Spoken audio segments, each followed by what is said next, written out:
The more humanity strays from its origin, the more we deny our bond with nature, the farther from perfection we become. We are the only creatures on the planet that use symbols in reference to something else. We use symbols for absolutely everything the mind can conceive of. There is at least one word or icon or gesture to insinuate everything our five senses can detect, and then some. But along with this beautiful gift comes a flaw.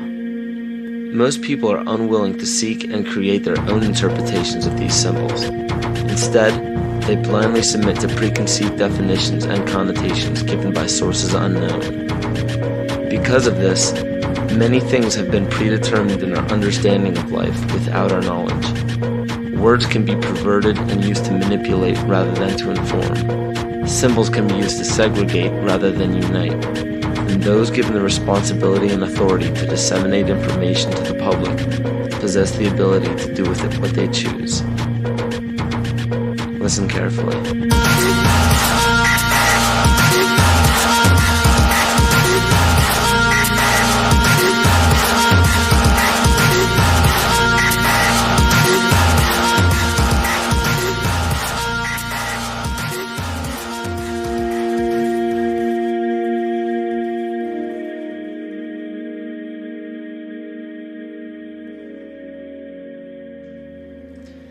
Every 26,000 years, our solar system passes through the 12 zodiac signs. Ancient civilizations such as the Hopi, Egyptians, Cherokee, Apache, and the Mayans were aware of this great cycle and developed calendars according to it. This cycle stems from many different occurrences in nature, such as the sun's orbit around Alcyone, the central star of Pleiades, as well as the 260-day cycle of human gestation.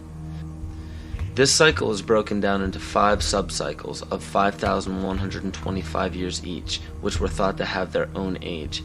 The Aztec calendar or Mesoamerican sunstone depicted each cycle being destroyed by one of the 5 elements. The cycle we are currently in is the age of the 5th sun, 3113 BC to 2012 AD. More precisely, this great cycle ends December 21st, 2012. Mayan cultures and civilizations were aware of this end date, and Nostradamus even prophesied about it. For Earth, which we are currently in now, is also known as the movement, shift, evolution, and consciousness. Living Maya timekeepers proclaim that the Earth has been through fire, earth, air, and water. The final element is ether, or center. The Hopi believe that the 4th world of destruction closes and the 5th world of peace begins on December 21st, 2012. The great cycle is broken down into what the Mayans believe to be 13 Bactans. Earth began its 13th Bactan in 1618, which was known as the triumph of materialism, as well as the time of great forgetting, in the prediction that humanity will lose the awareness of their true bond with nature by means of external possessions. This is where ego and domination became the predominant ambition of the civilized world. Not surprisingly, this time frame was precisely when the worldwide coordination of Pope Gregory XIII forced the 12-month calendar as well as the first mechanical clock onto indigenous peoples. This is what's known as the error in time. Before the inception of the 2 instruments by the Roman Catholic Church, each year was divided into 13 moon cycles with 28 days each. But the most detrimental part of these 2 instruments is the insinuation that time was something external, something inorganic and outside the body that we must watch and obey. The 7th century Mayan prophet Pacalvatan left a powerful message for future generations of evolution. If humanity wishes to save itself from biospheric destruction, it must return to living in natural time. He also foretold of our accelerated technological society and of the damage of our collective divergence from natural law in exchange for material values. Astrology and the studies of the heavens are as old as civilization. Throughout the past several thousand years, new religions have all but replaced the pagan religions of prior years. Man has been so thoroughly fascinated with these objects in the sky that they formed constellations from them and applied stories to them. In Greek mythology, these were personified as the gods. We notice in the structures that still stand to this day that the most ancient of civilizations put forth more wealth, power, time, and effort into the locations of the stars than any other practice. this is commonly written off as simple curiosity. But the truth is becoming clearer by the day as we close in on the 0 year of December 21st, 2012. It is a common misconception that the pagan religion is rarely practiced today. In fact, paganism in its evolution is the most widely practiced form of religion. You may ask yourself how this is possible. The answer is hidden in nearly all of our current popular religions. But who would have the power and the desire to integrate a seemingly long-gone religion into such popular opposite denominations?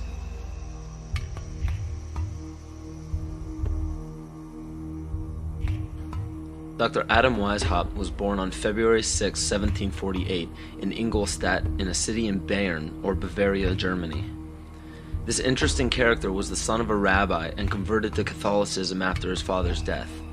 After studying French philosophers such as Voltaire, he supposedly learned the teachings of Satanism in the French royal court.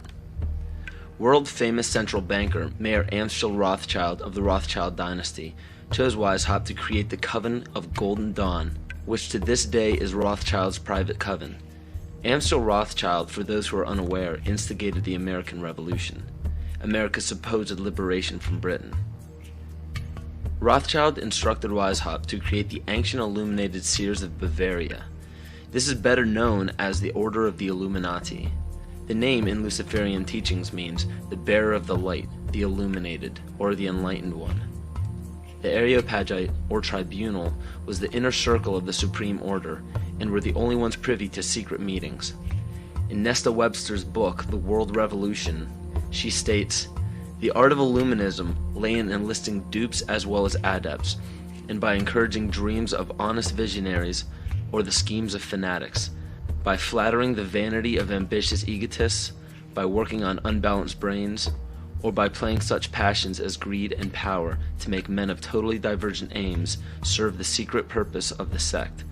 People with money were welcomed but kept oblivious to actual secrets. The purpose is to win power and riches, to undermine secular or religious government, and obtain the masters of the world." The goal of the order was and still is to one day deliver the human race from all religion. Progression through the political and religious hierarchy was obtained by blackmail in the form of bribing people in power with sex from local prostitutes. In the 16th and 17th century, high-ranking officials in political or religious organizations were liable to be sentenced to death for such acts. In 1780, Baron Franz Friedrich Knigge was recruited. He was the most instrumental person in the marriage of the Masons and the Illuminati. This allowed the Illuminati to expand rapidly with the use of Masonic lodges. On August 29, 1781, Congress of Wilhelmsbad declared the alliance official. Those in attendance were put under oath, never to reveal what took place in that meeting. Comte de Virieu, a Mason from Martinez de Lodge at Lyons, was questioned about the meeting upon his arrival home. He stated, "I can only tell you that all this is much more serious than you think. The conspiracy which is being woven is so well thought out that it will be, so to speak, impossible for the monarchy and the church to escape it." He later denounced the Illuminati. Sir John Dee. John Dee was a servant to Queen Elizabeth Tudor of the Tudor dynasty. John Dee was the head of the British Secret Service, the MI5. He was also known for the practice of black magic and his affiliation with the occult. If this is your first time hearing about the occult, or are unaware of its dominance in the world to this day, pay close attention. Pagan symbols, gods, rituals, and doctrines are the basis for most every religion practiced throughout the world. The Christian or Catholic symbols of the cross derive from the solstice and the equinox division lines on a zodiac calendar. The word heaven is in reference to what pagan religions referred to as the heavens, or galactic bodies. And the crossing of the age of Pisces into Aquarius is actually in reference to constellations, which interestingly enough occur at the exact same time as the great cycle prophesied by the Maya, as well as many other cultures. As said before, pantheistic rituals are prevalent in all monotheistic religions today. Circumcision is a pagan ritual, marking males in a ceremonial fashion. Weddings are pagan by nature in the wearing of a ring, which symbolizes the ring of Saturn. Funerals follow the same pagan-derived ritual when a sacred geometrical tomb is placed over a grave to embody and immortalize the spirit. Baptism is a ritual to submerge a child in holy water to symbolize the renewal of life, just as rain replenishes the earth. The Holy Grail filled with wine is a representation of the blood that comes from the birth canal during menstruation, not the blood of Christ. This ritual was taken over by the patriarchal society. Males could not give life as women do, so to symbolize a male giving life was to draw blood, which could only be done by injury. In ancient Egypt, the goddess Isis was the personification of wisdom. Pharaoh Akhenaten changed the worship to himself as he proclaimed himself Amun-Re, the sun god. The word Amen at the end of a prayer spawned from the praise given to Amun-Re. From there, the Hebrews left Egypt and traveled north into the Middle East, where they encountered the Canaanites, who worshipped the god of Saturn, El. The merging of these three gods became the name of the land today, which is known as Isis, Re, El, or Israel. 98% of Judaism is based around the worship of Saturn. And the sacred day of worship is Saturday. The worship practice on Sunday is originated from the Egyptians who worshipped the sun god. Most people simply pass these things off and never question their origins, but this just scratches the surface of the pagan influence over the present day. It is not just found in religions, it is found right here in our own backyard.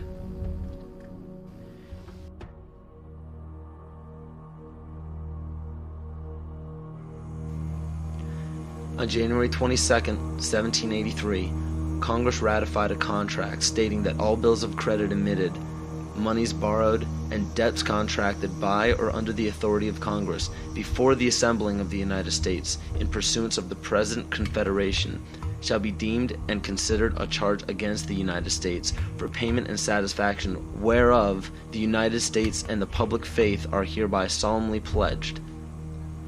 The party that the U.S. owed these loans to? King George. I hope this paints a picture for you of how Great Britain funded both sides of the Revolution. To this day, Great Britain collects taxes from the United States via the IRS. The IRS isn't even an agency of the United States government. If you don't believe me, look up IRS publication 6209. The FCC, CIA, FBI, and NASA were never part of the United States government. The U.S. government only holds shares of the stock in various agencies. Social Security numbers are also issued by the UN through the IMF. The Civil War, which lasted from 1861 to 1865, was also instigated by Amschel Rothschild to divide the United States and force it into debt with a central bank.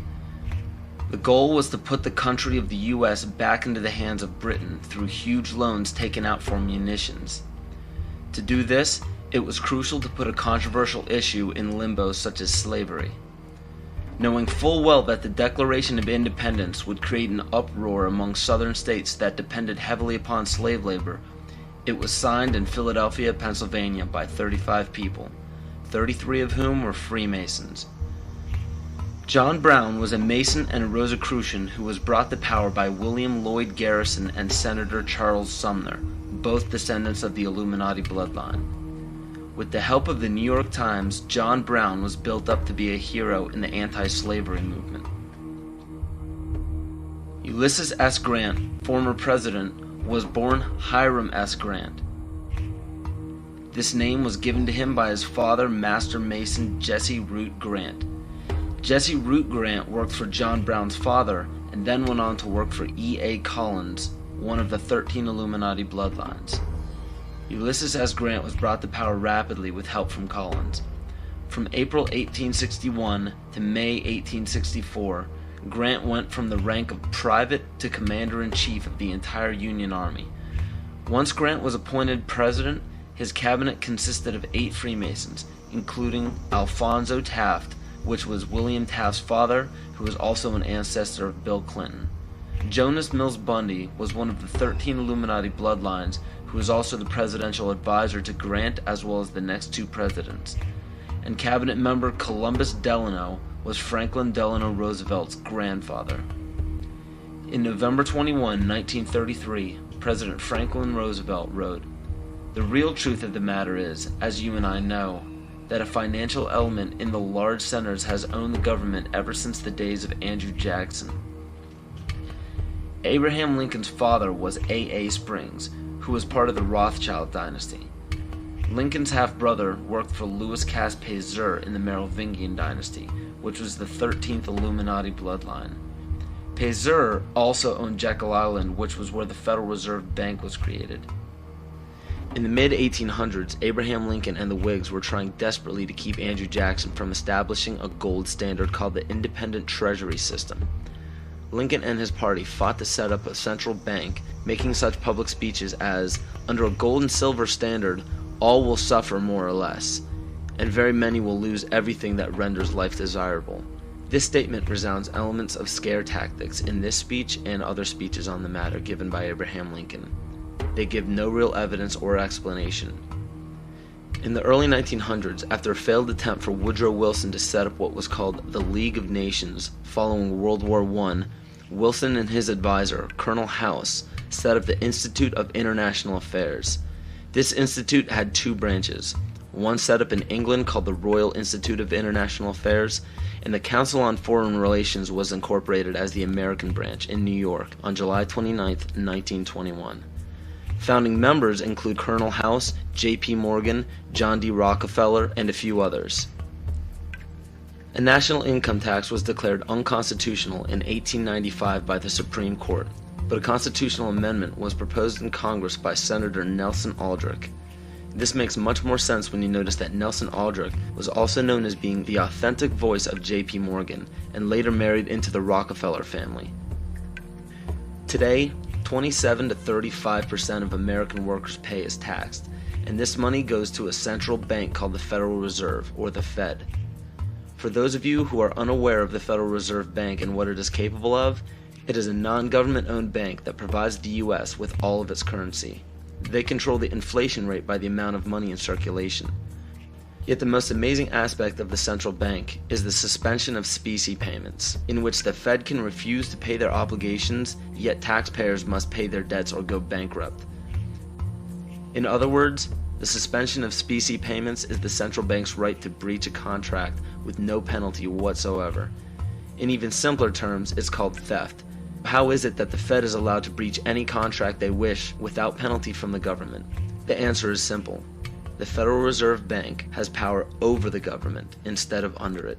Carroll Quigley, Bill Clinton's mentor while at Georgetown University, wrote of central banks, "They want nothing less than to create a world system of financial control in private hands, able to dominate the political system of each country and the economy of the world as a whole, controlled in a feudalist fashion by the central banks of the world acting in concert, by secret agreements arrived at in frequent private meetings and conferences."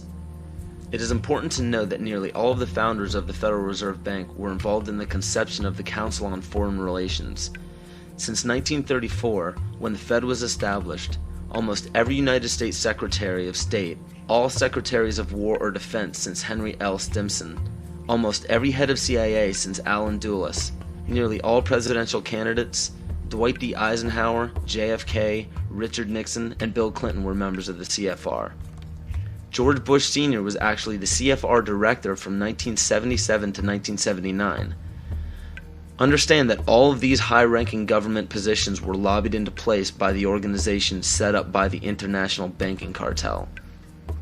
There are secret meetings held everywhere by many of the same members in the Trilateral Commission, the Bilderberg Group, the Club of Rome, the United Nations, and the two branches of the Institute of International Affairs. These groups make up what is known as the Round Table, developed by Cecil Rhodes. Other offshoots or preliminary groups are the Bohemian Group and Yale University's Skull and Bones organization, which we all know George W. Bush, George Bush Sr., and John Kerry were all a part of. Most every meeting by these groups are attended by the most powerful government officials, corporate leaders, media moguls, and royal families in the world. These meetings are held in secret and not a word of them reaches the mainstream media. How is it that so many powerful people can attend meetings alongside the mainstream media and not a mention of it makes it to the public? This all may start making more sense when you start understanding that common citizens aren't meant to know what is happening at the top. Is there any dispute that to gain power in our day and age, it takes strategy and intelligence rather than brute force? Logic will tell you that in any sport or game, to claim victory, you must keep your moves strategic and secret. Why would it be any different in global politics?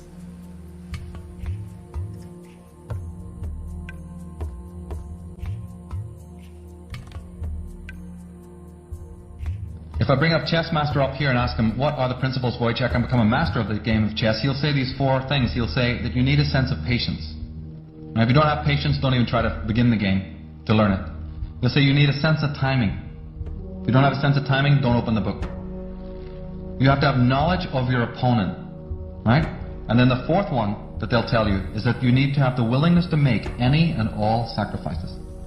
Now, ladies and gentlemen, why are the dark side winning the game? It's because they've got infinite patience. They've been working on one thing for 50,000 years. I call that patience. They got a brilliant sense of timing because they know all about the astrology and the divination that we forgot, that our agricultural ancestors all knew about. Well, we're with the Julian calendar and we're not interested in any of that stuff anymore. We're slaves of the watch, but we don't know about the higher time to rule our own lives by. They have amazing knowledge of you. Right? They have intense knowledge of us, their enemies. And the fourth one is the clincher, isn't it? Because they're willing to make any and all sacrifices when and wherever they need to do it. But Ada, that would break our treaty. You're a good guy. Why, you hate war. You wouldn't go back on your word. Are you kidding?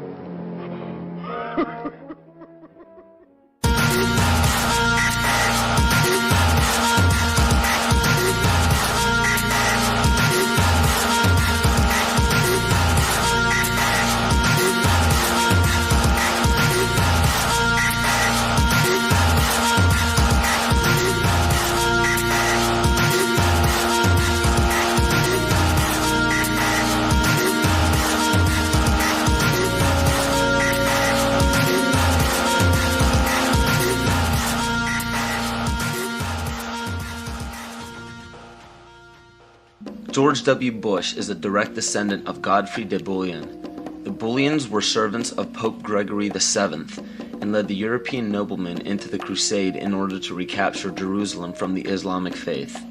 He became the first king of Jerusalem and Duke of Lower Lorraine, which was known as a major region for the bloodline linked to the Illuminati. Bush is closely related to every European monarch. He is the 13th cousin of Queen Elizabeth and Prince Charles.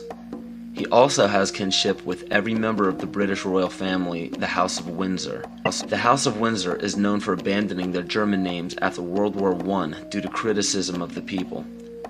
A lesser-known fact about the House of Windsor, however, is the heavy funding contribution to bring Adolf Hitler to power in the rise of World War II. The swastika is actually a symbol of the sun, referencing to the sun order of the occult. The word Nazi is actually Nazi, one of the Anunnaki children of Mother Goddess Ninharsag in the Sumerian texts. And even the word Holocaust is actually Yiddish for burn, sacrifice, offering. Heinrich Himmler was the commander of the SS and one of the most powerful men in Nazi Germany. Himmler was a seventh-ray occultist and was very influenced by the book Astara by George Luns, who was an Austrian mystic.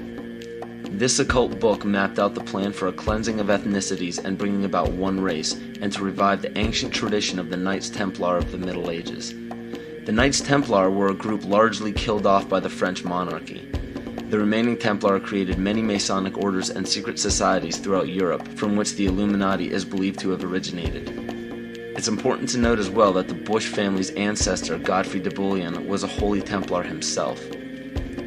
To this day, every single United States president, with no exception, has a direct bloodline relation to British monarchs. And on December 20th, 1993, George Herbert Walker Bush was knighted by the Queen of England as a Knight Grand Cross of the Most Honorable Order of the Bath for his leadership in the Gulf War. Does it strike you as odd that our president, our leader, kneeled before the Queen of England in a ceremony that symbolizes allegiance?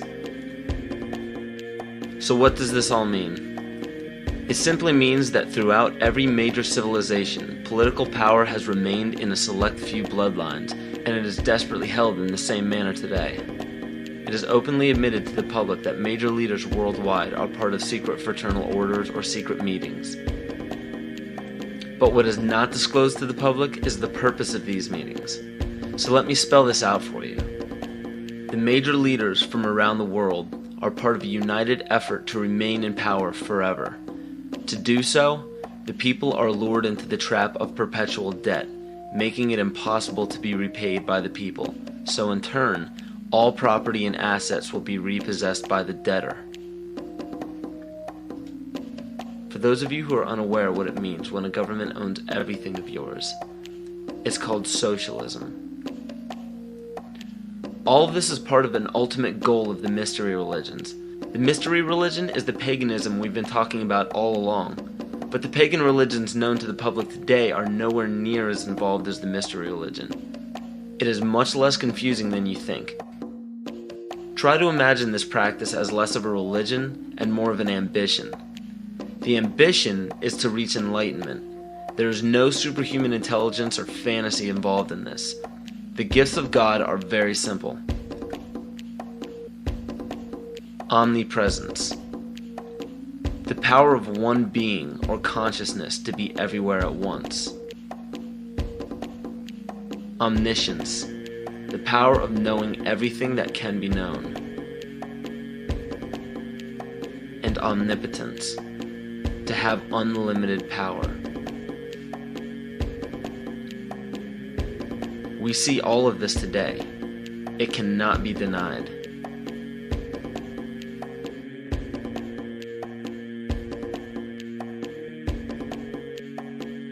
If you still don't believe that the mystery religion is present today, just look around you. There are literally thousands of statues and emblems of ancient religions on every political establishment. Even on military uniforms, these symbols are found everywhere, but not only in our country. The same emblems are found on every nation's military uniform. And why would this be?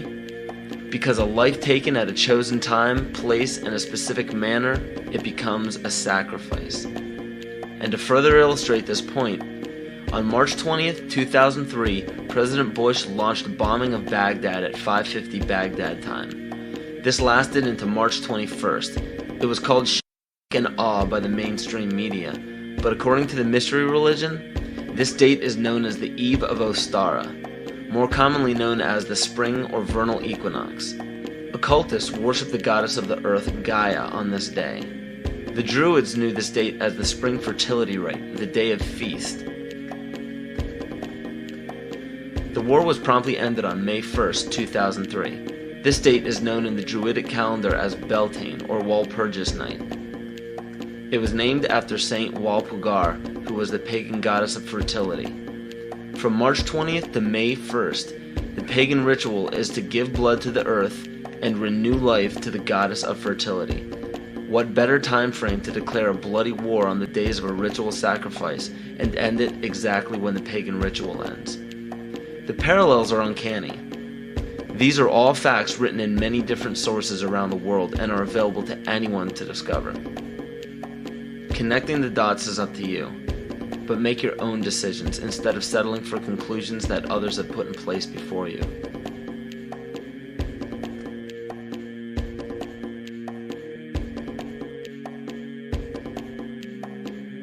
The right answers are what you decide are the right answers. Maybe everything I'm telling you is wrong.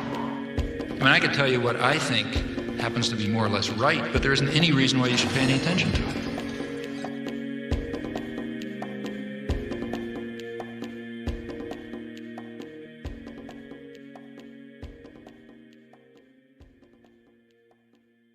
Now you know why they're out to destroy you. Today there is so much confusion about what Christianity is, because everything I thought that was Christianity, I found out wasn't. If this continues, there will be an overthrow of all things. Yea, this change and overthrow is deliberately planned. There is nothing going on today in the United States of America by accident. Nothing. There is nothing going on in the Catholic Church today that's happening by accident. They were acting on an ancient hope that is meant to be fulfilled. If you understand esoteric writing, what you do is you try to confuse so the common people like you will not understand what's said. So you take an idea and you put it at the beginning and the end of the sentence, and then you intersperse all sorts of things in the middle to confuse common people like you. And it all goes back to these ancient times and tapping into the mystery religions. The occult is in total working control of America today, and that is why we're at war in the Middle East. What is it all about? It is part of the continuing world revolution. It is part of the move to bring about World War III and ultimately then the one world order and the new world religion. This information is backed up by scholars, teachers, philosophers, doctors, and professionals in every respective field, all around the world. The reasons why the majority of people don't know about this is because over 80% of the population gets their world news strictly from the mainstream media. And if you trace every major media station's chain of command to the top, you will find the same people who own the corporations that lobby every high-ranking political official into place.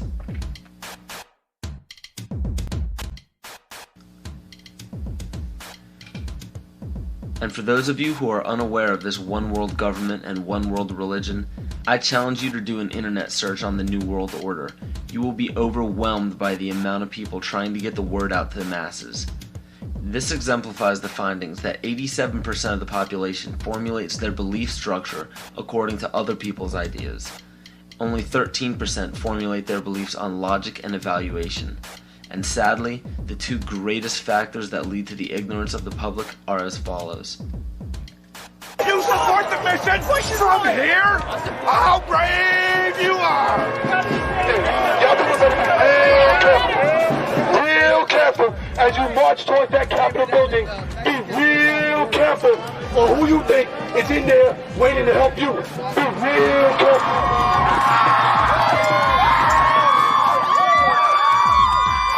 Groupthink.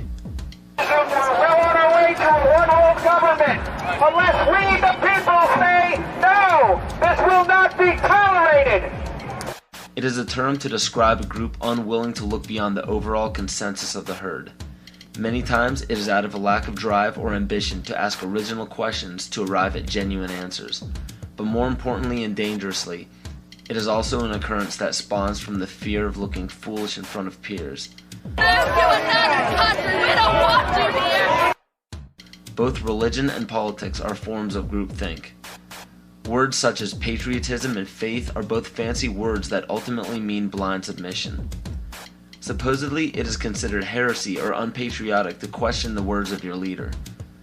So the fear of upsetting the superior higher power has forced the herd to practice groupthink regardless of what it leads to. And one of the greatest examples of groupthink is the stigma given to conspiracy theories. The phrase conspiracy theory gives a distinct impression to the average person. The JFK assassination, Area 51, Roswell, government cover-ups, strange disappearances.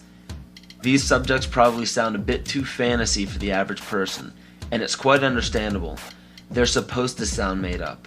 Throughout the mistranslation of time and embellishment of these stories, facts were added or omitted. Some may be true and some may be false, but one thing is for sure.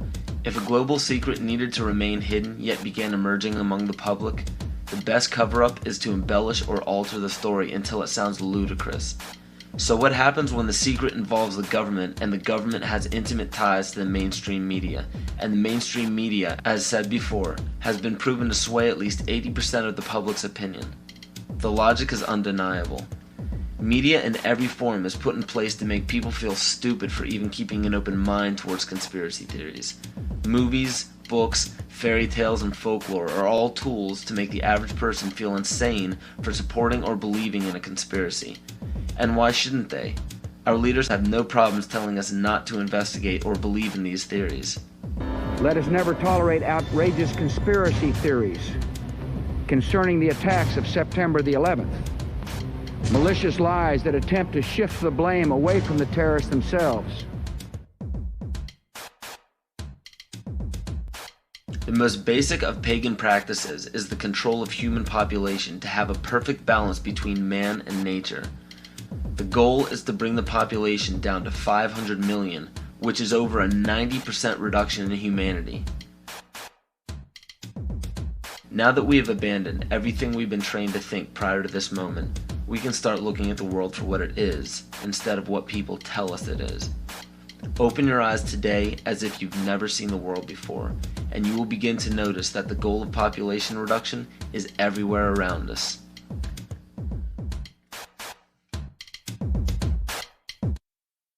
Let me assure you that absolutely nothing that I'm going to tell you is exaggerated, is interpolated, or is imagined. Everything I'm going to tell you is documented.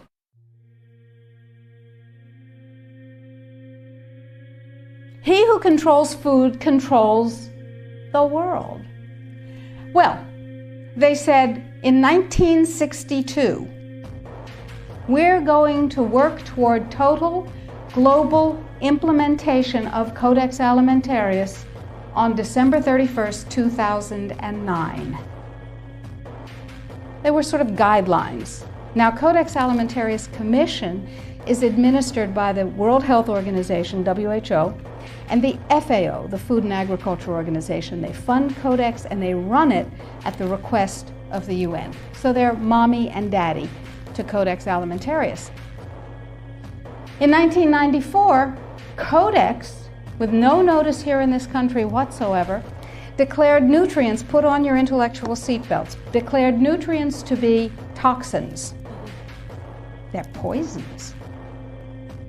Under Codex, every dairy cow on the planet must be treated with Monsanto's recombinant bovine growth hormone. Furthermore, under Codex, every animal used for food on the planet must be treated with subclinical antibiotics and must be treated with exogenous growth hormones. If you do the numbers in the WHO-FAO projections, the epidemiological projections, they estimate, not I, that just the vitamin and mineral guideline alone, when it goes into global implementation on December 31st, 2009, will result in a minimum of 3 billion, that's B, bad, big, billion deaths. 1 billion through simple starvation. Those folks who die are not particularly economically successful from the point of view of the corporations, but the next 2 billion, they will die from the preventable diseases of undernutrition. Who will live? Probably those people who are wealthy enough and powerful enough to have their own pushers of clean food and nutrients. So we need your help, because the United States leadership is what's going to literally save the population of the planet. The UN has put out dozens of public documents where they're calling for an 80% world population reduction. In fact, at the Beijing Women's Conference, the World Conference, back in 1997, the head of the UN Food Program said, "We will use food as a weapon against the people."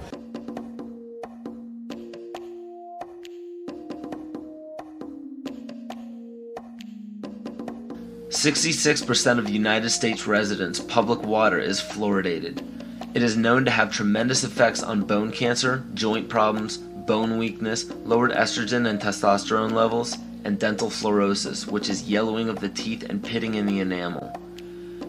Wouldn't it make more sense to enhance public water with vitamins which are meant to be ingested to promote overall health, rather than putting such a toxic chemical in our water with a bogus explanation that it will improve our dental health? We now know that fluoride causes more dental problems than it solves. Something doesn't seem right about this. Do you honestly believe that these companies care deeply enough for the people to spend large amounts of their own money to fluoridate public water when the people already purchase their own toothpaste? But there's a difference between toothpaste and drinking water. We don't ingest toothpaste. If you go to any hardware store and look at any rat poison product, you will only find one ingredient: sodium fluoride. It is the most toxic ionic molecule outside of potassium dichromate. Now Dannon, along with other companies, have begun fluoridating bottled water. It is becoming increasingly difficult to get away from. And the fact that fluoride is also used in many prescription antidepressants shows that it eliminates aggression and motivation in people. Fluoride, to my knowledge as a physician, has absolutely no biological benefit whatsoever. But one of the significant things is that the Russians carried out all sorts of experiments on the people living in the Gulag. One of them, of course, was to fluoridate the water. Why?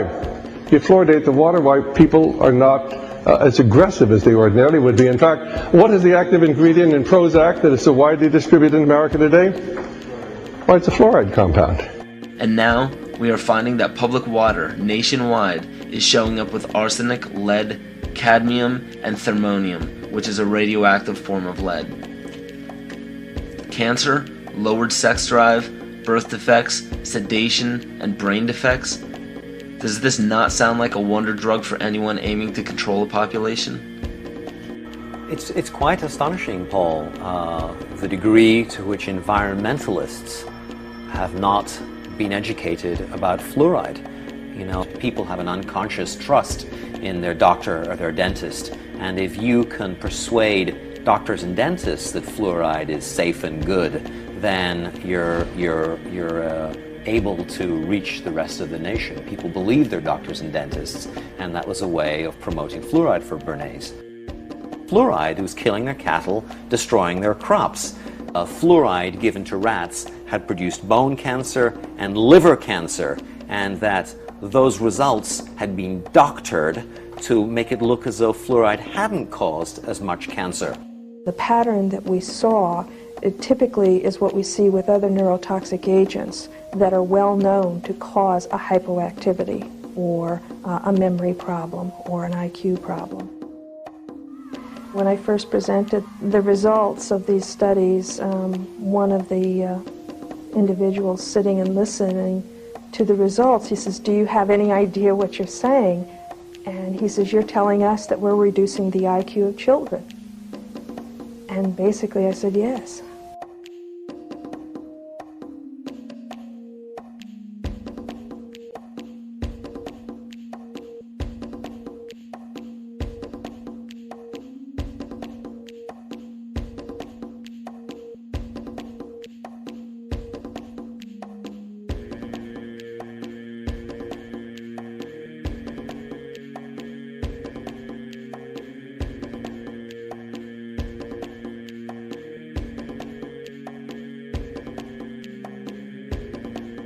Aspartame, the artificial sweetener found in almost every low-sugar or sugar-free product on the market.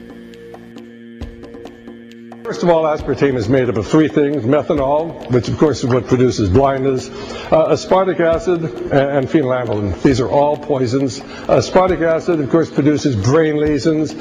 This was known back in the early 1970s. Methanol produces blindness. Phenylalanine is what you see in the brain, and in high dosage it produces trauma. We're not making this all up. The FDA did publish back in, I think it was in the 80s, they did publish the 92 potential side effects of aspartame. And they do, these side effects are quite, are extremely serious. Things like dizziness, problems with balance, abdominal pain and cramps, changes in vision, seizures and convulsions, etc., etc. So the nervous system seems to be one of the areas that's most affected. So we see people have difficulty thinking. They feel like they're walking around in a cloud or a fog. Yet despite all of these harmful effects, Donald Rumsfeld pushed it out into the stores in over 5,000 products when he was CEO of Searly, the company that manufactured aspartame.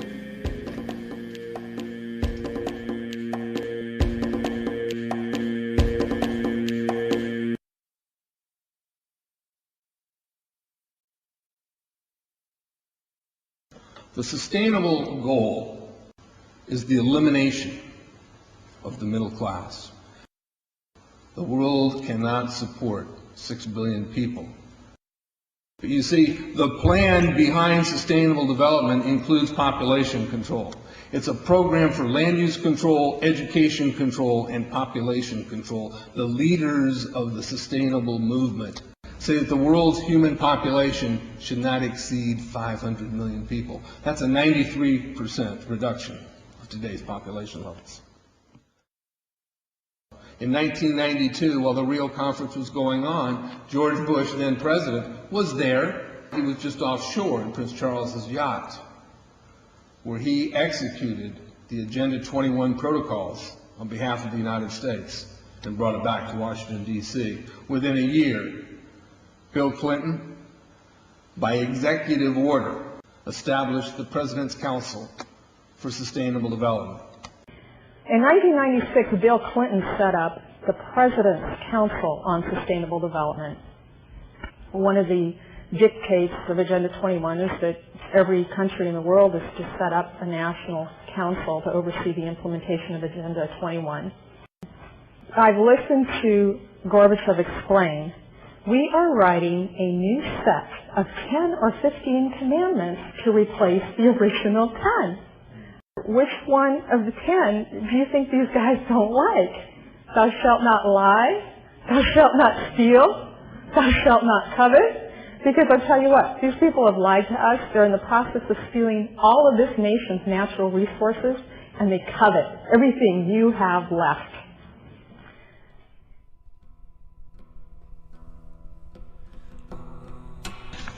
To explain the map, the red are areas that are to be off limits to human beings. If you live there, you won't. The yellow areas are the areas for major control of all human activity. If you live there, you won't. The black dots are the smart growth zones. That's where human beings are to be stacked and packed in small living units along rail tracks. The smart growth program ultimately has jobs assigned and children cared for by the state.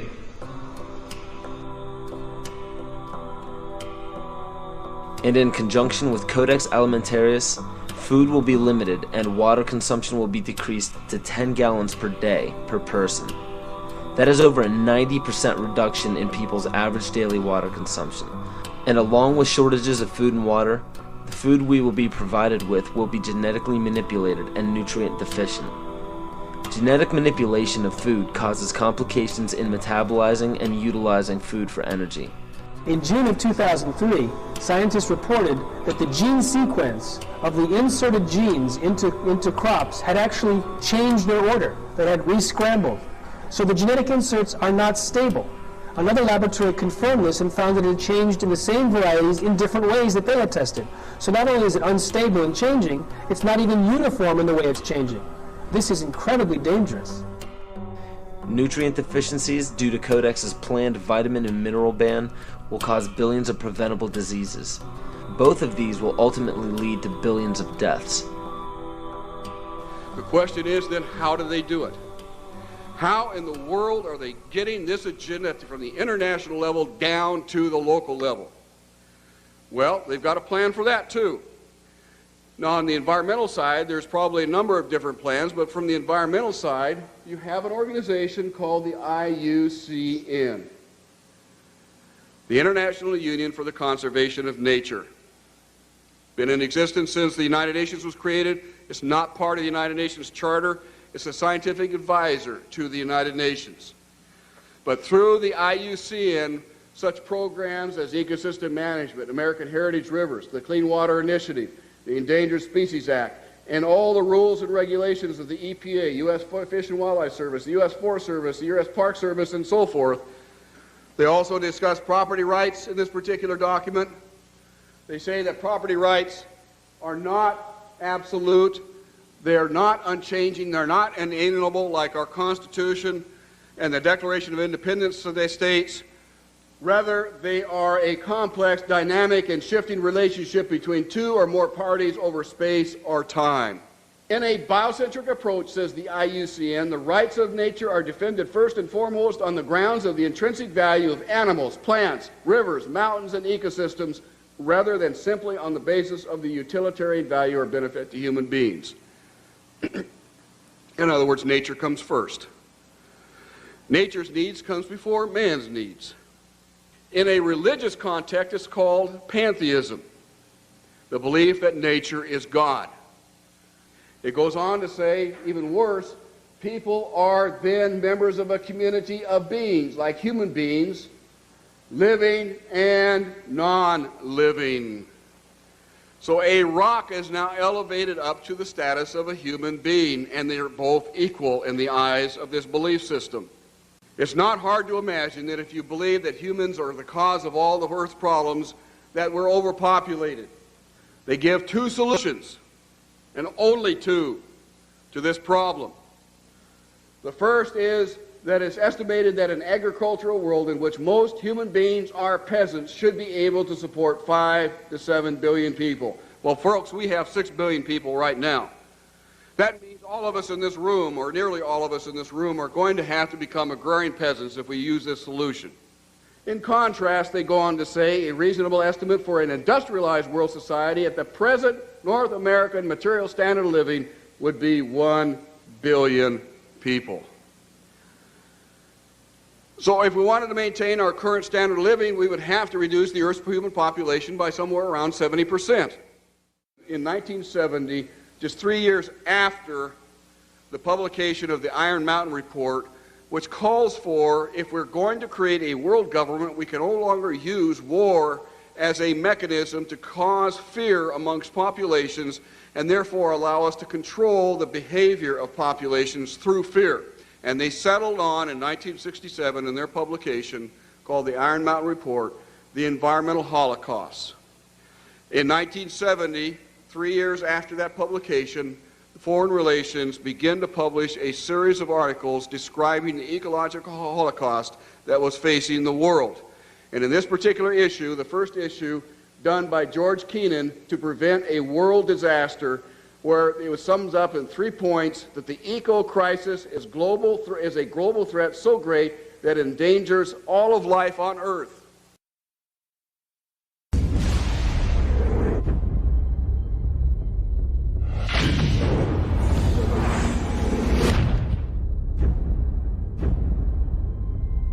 If you look at the 10 hottest years ever measured, they've all occurred in the last 14 years. And the hottest of all was 2005.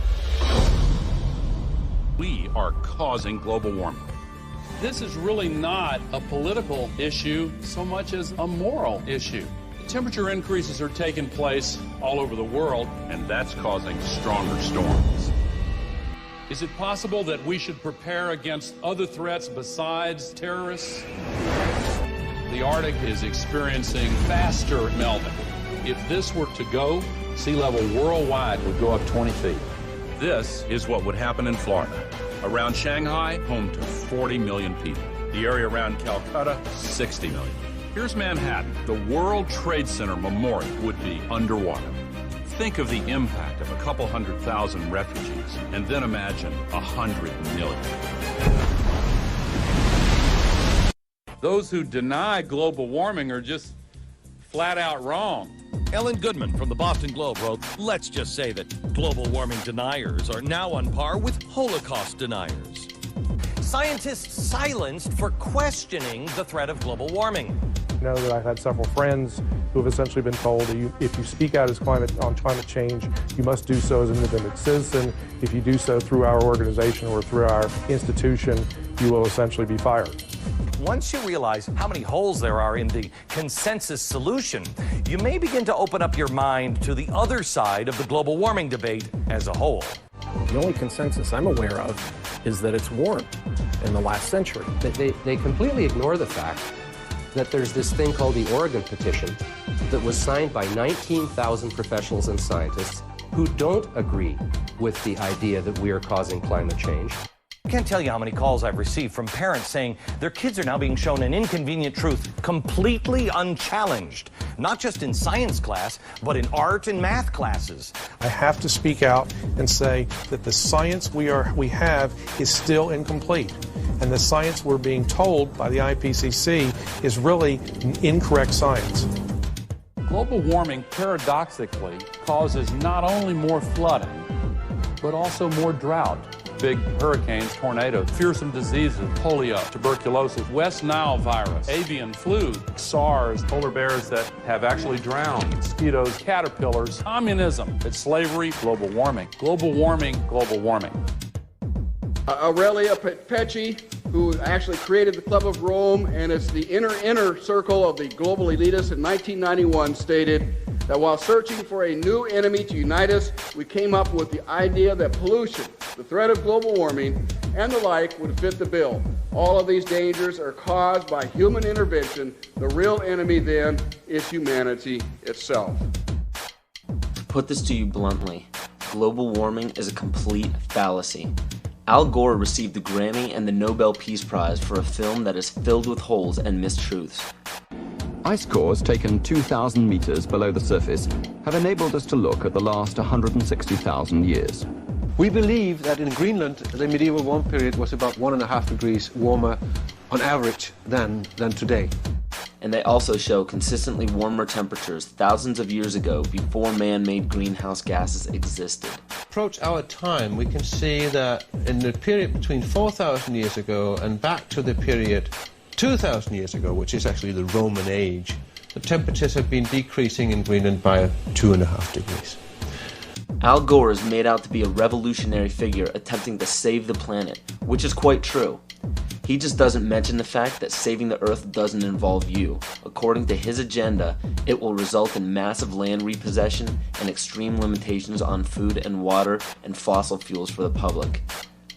And please note that Al Gore is a sustainable developer. The global warming lie is very popular today because it receives major media coverage and has an attractively titled goal of saving the planet. But how does this tie in with Agenda 21? The result of the 1992 Earth Summit Conference in Rio de Janeiro was the Kyoto Treaty. The Kyoto Treaty states that every country must drastically reduce the use of fossil fuels by mandate of the United Nations.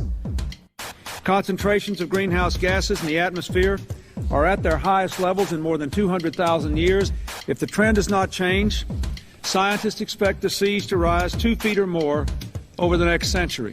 Island chains such as the Maldives will disappear from the map unless we reverse the predictions. Thank you very much. And as of June 2007, 172 nations and other government entities have ratified the treaty. And if you were wondering how this ties into putting the Earth's priority above human survival in accordance with pagan beliefs, every country's deadline for the implementation of Agenda 21 and the Kyoto Treaty is in 2012.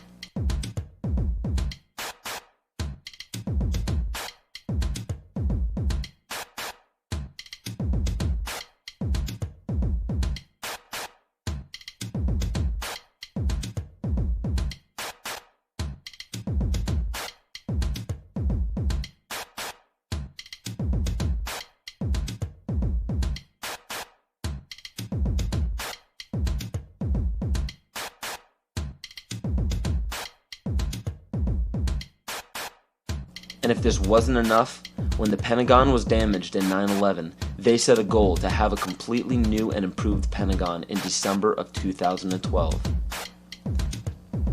So Codex Alimentarius goes into effect at the end of 2009, which gives it 3 years for the Codex regulations on food to create billions of preventable diseases and deaths. When citizens of every nation are dying of starvation and diseases and fear for their lives because of global warming and major catastrophes, they will do what the public has been proven to do in times of great peril. They will beg for their government to step in and do something. How are they going to get you to join the new economy? They're going to say, we have a solution. You see, one of the tricks of the Illuminati is they create a problem and then they provide the solution when you beg them to. And pray tell, what will the United Nations suggest when there's a global problem? They will demand a global government, a new world order, exactly as the Maya, Hopi, Kali Yuga, and many other pagan civilizations prophesied. By 2012, the Kyoto Treaty, Agenda 21, Codex Alimentarius, and the new Pentagon will be fully operational to enforce a new world order. And the new world religion is obvious. We will all worship the earth, Gaia, the mother goddess we saved from extinction from global warming. We will be told that to keep from repeating the mistakes that we made in the past, we must hold the earth in higher regard than humans, just as pagan traditions require. This is too obvious to ignore. It is right in front of our faces, and yet we still refuse to see it. I guarantee you that by 2012 there will be a World War III, but it will not be between nations. It will be us and them. They know this. Why do you think the UN is consistently trying to disarm the public and the nations? They don't want us to be capable of fighting back. The proof of this is in the film released by the UN called Armed to the Teeth, where it demonizes gun ownership. It is also shown in the Freedom from War policy put in place by JFK in 1961. President John Kennedy went to the United Nations, September 1961, and he presented the United States program for general and complete disarmament in a peaceful world during a speech, and he said, "This is the official program of the United States of America. It's a disarmament program. It calls for the United States to turn over its military to the United Nations." Now, let that sit for a second. It calls for the United States to turn over its military to the United Nations. The program ends by saying progressive controlled disarmament would proceed to a point where no state would have the military power to challenge the progressively strengthened UN peace force. The UN would have all military power. This policy outlines some pretty scary scenarios when you understand what it reads. It calls for the disbanding of all national armed forces and the prohibition of their reestablishment in any form whatsoever other than those required to preserve internal order and for contributions to a United Nations peace force. This clearly shows that the UN is calling for all military power to be under their control. Inspection and verification must establish both that nations carry out scheduled limitation or reductions and that they do not retain armed forces and armaments in excess of those permitted at any stage of the disarmament process. Strategic delivery vehicles will be reduced. Arms and armed forces will be reduced. And all the while, UN peacekeeping powers would be strengthened. A UN Peace Observation Group would be available to investigate any situation which might constitute a threat to or a breach of the peace. Establishing of a permanent international peace force within the United Nations, and depending on the findings of an experts commission, a halt in the production of chemical, bacteriological, and radiological weapons, and a reduction of the existing stocks or their conversion to peaceful uses. Peaceful uses of biological, chemical, and radiological weapons? Do you see how they are perverting the word peace and making this policy sound unilaterally good? There is no other way to read this publication. It clearly states that all nations will hand over their military forces to a global United Nations military.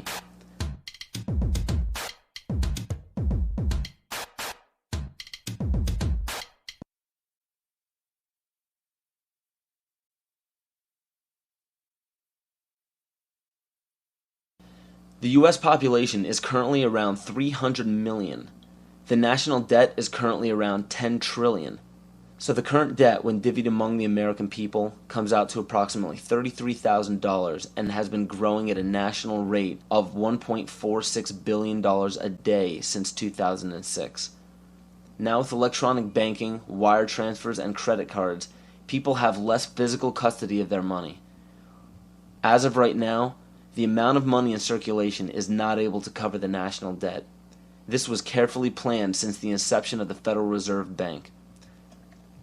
And the next planned step by the elite is already in play. George Bush signed a bill implementing the North American Union. President Bush signed a formal agreement that will end the United States as we know it. and he took the step without approval from either the U.S. Congress or the people of the United States. I think one thing people who are dollar-based need to focus on is the Amero. That's the one thing that nobody's talking about, but I think it's going to have a big impact on everybody's life in Canada, the U.S., and Mexico. The Amero is the proposed new currency for the North American community, which is being developed right now between Canada, the U.S., and Mexico to make a borderless community, much like the EU, and the dollar, Canadian dollar, U.S. dollar, and the Mexican peso replaced by the Amero. You see, the domination of government by business is called fascism. And I'm kind of wondering how many people know what NAFTA is, the North American Free Trade Agreement. Because under Chapter 11 of the NAFTA agreement, NAFTA tribunals trump all U.S. law if it conflicts with either A, World Bank's International Center for the Settlement of Investment Disputes, or B, UN Commission for International Trade Law. Now, that sounds scary enough, but when you understand what that reads, it also gives the power to violate the First and Second Amendment, which is saying, you know, bye-bye to the Constitution. This will weaken national sovereignty and bankrupt the dollar we use now. After this happens, the Fed will call in all debts. When the debts cannot be repaid by the people, assets will be seized. And by this, I mean absolutely everything you own, including your property, your home, your vehicle, your furniture, and the clothes on your back. This plan is already in progress, and when it takes place, you will literally be owned by the Federal Reserve Bank. This is how Agenda 21 will be implemented. The seized land will be given back to nature, and the people will be placed in smart growth megacities.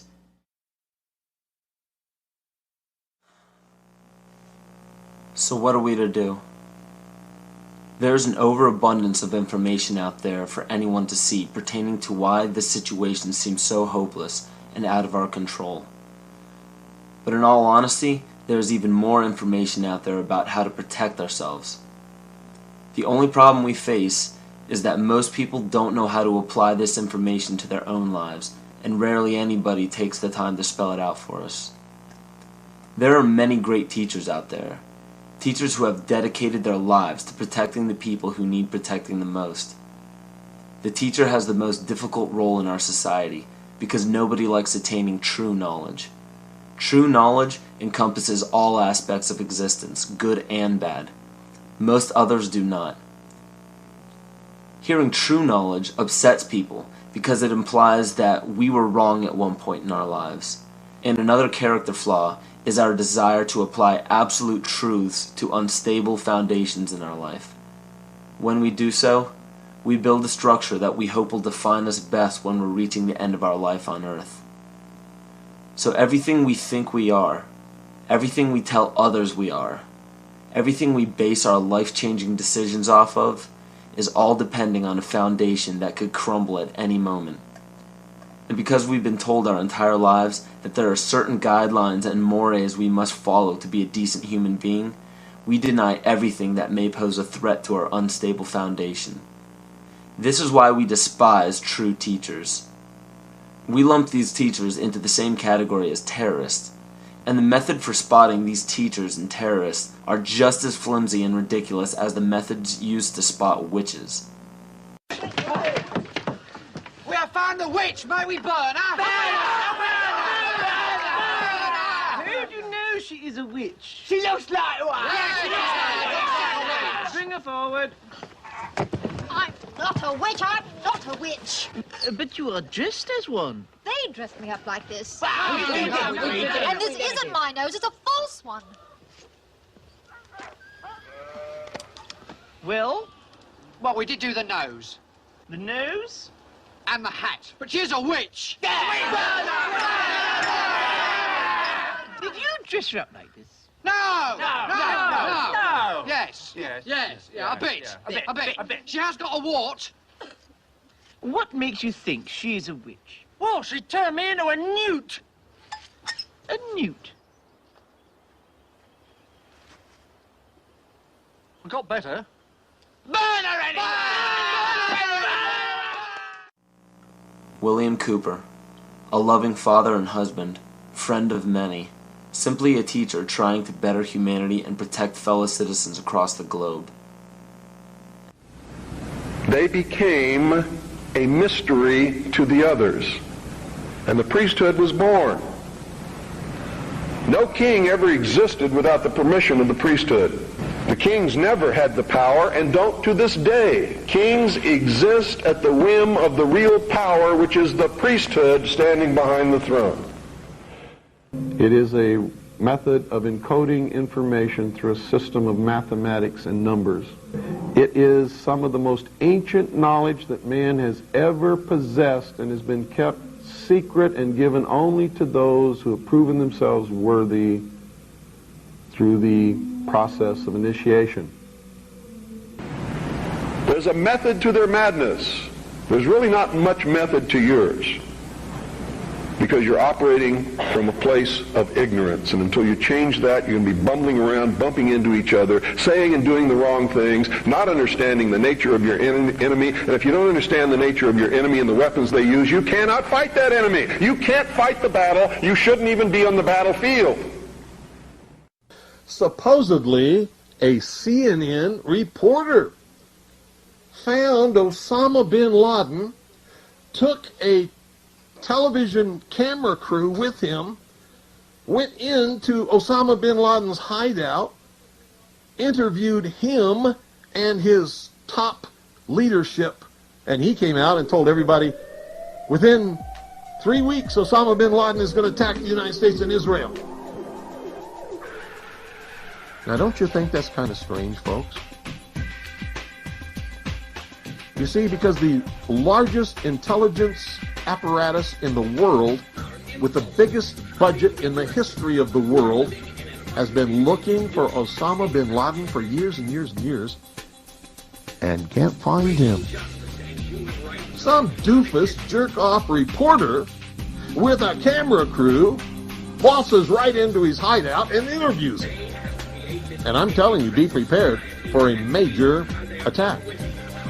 But it won't be Osama bin Laden. It will be those behind the New World Order. I wonder what Osama bin Laden's targets are supposed to be. And if they don't, if this doesn't materialize in the next 2 or 3 weeks, it will eventually materialize, because they haven't succeeded in getting the guns out of the hands of the American people, nor have they succeeded in taking our freedoms away. And so I can tell you with a certainty, they must do something terrible in order to stop this backlash and regain the sympathy of the mass herds of sheeple out there. This is how it feels to be alive. This is how it... What is our common bond truly? Freedom. Freedom. Without freedom, you can't be a Christian no matter what denomination you belong to. You can't be a Buddhist. You can't own a donut shop. You can't drive from here to Oregon. You can't be an American, because that's what it's all about, and it's the only thing that it's all about. Nothing else. Nothing else. You don't really understand sometimes what a terrible burden it is to know some of the things that I know, and try to wake people up and impart this knowledge to them, and find out that they just have walls built in front of them. They want to be slaves. That's why my broadcast scares the hell out of socialists. You see, what happens when you broadcast the truth is you piss everybody off.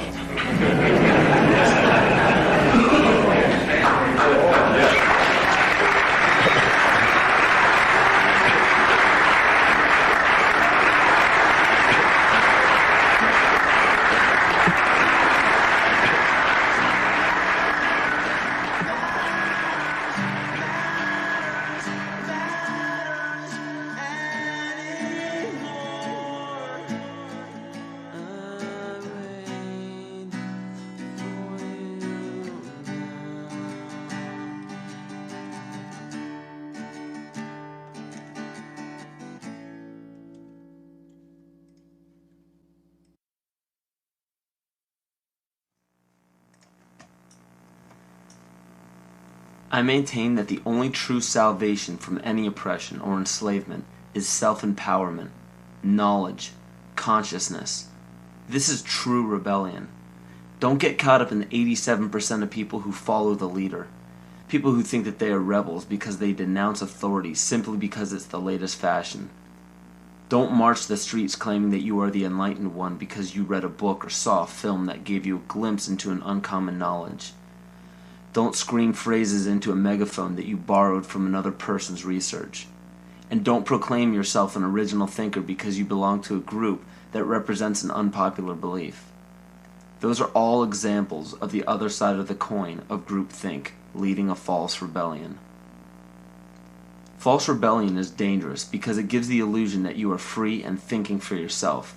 A true rebellion, a true revolution, begins when you quit following and start leading. And those who end up following you should be taught by you to quit following you and start leading. And the only way to lead successfully is by fully understanding your rights as a human being on this planet. We have very powerful tools on our side called the Bill of Rights and the Constitution. These documents state that no government can deprive us of our natural rights. So how is it happening? You must understand that the elite group controlling our government, our educational system, agriculture, and media are also in control of our free enterprise.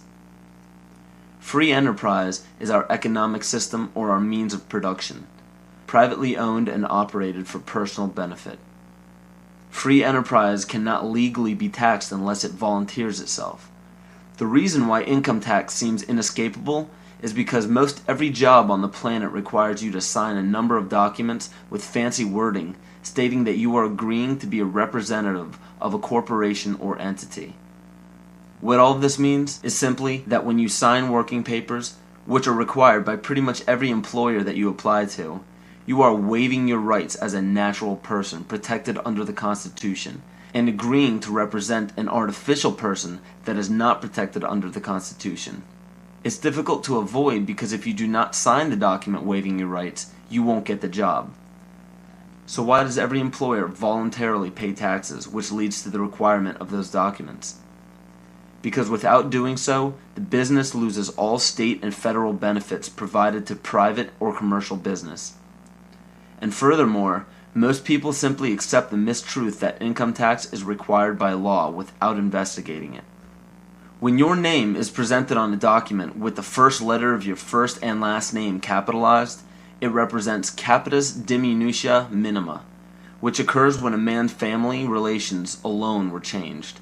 It's a minimal loss of rights.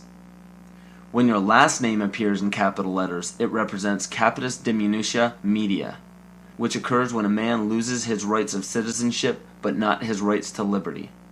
This means you can be fined and penalized but not enslaved or imprisoned. But when your entire name is capitalized on any document, it represents capitis diminutia maxima, which states that a man's condition changes from freedom to bondage. All rights of citizenship and family rights are surrendered. This means you can be fined, imprisoned, and enslaved in any amount for any duration at the whim of the state's suggestion. But it is important to note that if you do not legally bind yourself to these documents stating that you waive your rights and represent a corporation, you do not have to attend any court. There are two kinds of law on the earth, as I've said. One is called civil law, which is the law of the land, and one is called maritime admiralty, which is called the law of water. The maritime admiralty is banking law. So consequently, the corporation and government and people who want to control you, they create a second you, and that second you that they control, that they created, is all capital letters. Check it out. Anytime you get a bill, you get a lawsuit, you get a fine, a ticket, somebody sends you a bill from the Department of Water and Power, check it out on your driver's license, on your Social Security card, on your insurance cards. Anything having to do with business, your name will always be in all capital letters, because only all capital letters can be dealt with by banks and government. You need to wake up and find out how this stuff really works. Because once you understand that you don't need to submit yourself as an American to a British commercial venture called courts. You're an American. You don't need to go to court. You only go to court because you agreed to go to court. When they send you a subpoena to court or summons to court, and they've sent you something, you look at it and say, hey, Jack, that's not me. That's in all capital letters. All capital letters is a corporation. Those who are charged under these maritime admiralty courts usually don't understand that they are voluntarily being fined and imprisoned. When a judge calls your name and asks if you are that name, those who say yes are verbally agreeing to represent the artificial person that the name represents. In doing so, you are voluntarily waiving your rights under the Constitution. Your absolute rights as natural persons are the right to life, security, and property. And all of these are very important. Remember that you can never be deprived of these simple rights unless you are willingly waiving them. But you need to understand your rights if you want to be protected under them. When sustainable development is knocking down your door for the right to your property, you need to understand your inherent right to your property, which extends from the visible surface to the center of the earth. But please note that these steps are simply the beginning. They merely treat the symptoms instead of attacking the root. To understand fully how to protect yourself, you need to understand your origin.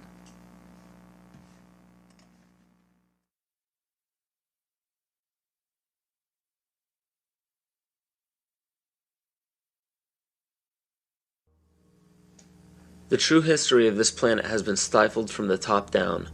Since the inception of monotheism and the ridicule as well as outlaw in specific cultures of all pagan religions and practices, a lie has been forced upon all civilizations. You have to wonder why powerful empires were threatened enough by paganism to make the practice of such religions punishable by death. This threat didn't end during the Roman Empire.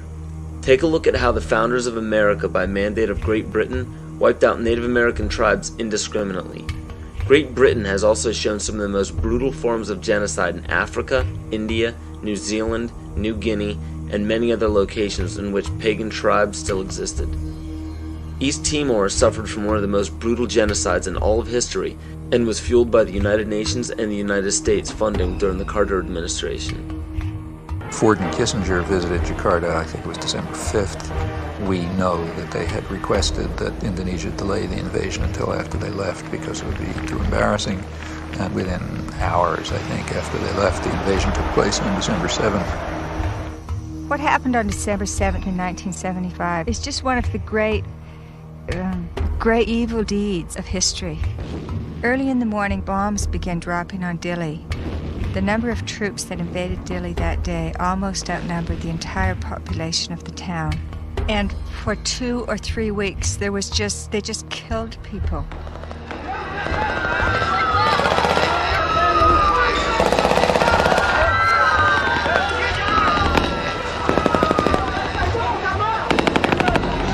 So the Timorese were fleeing into the jungles by the thousands. By late 1977-78, Indonesia set up receiving centers for those Timorese who came out of the jungle waving white flags.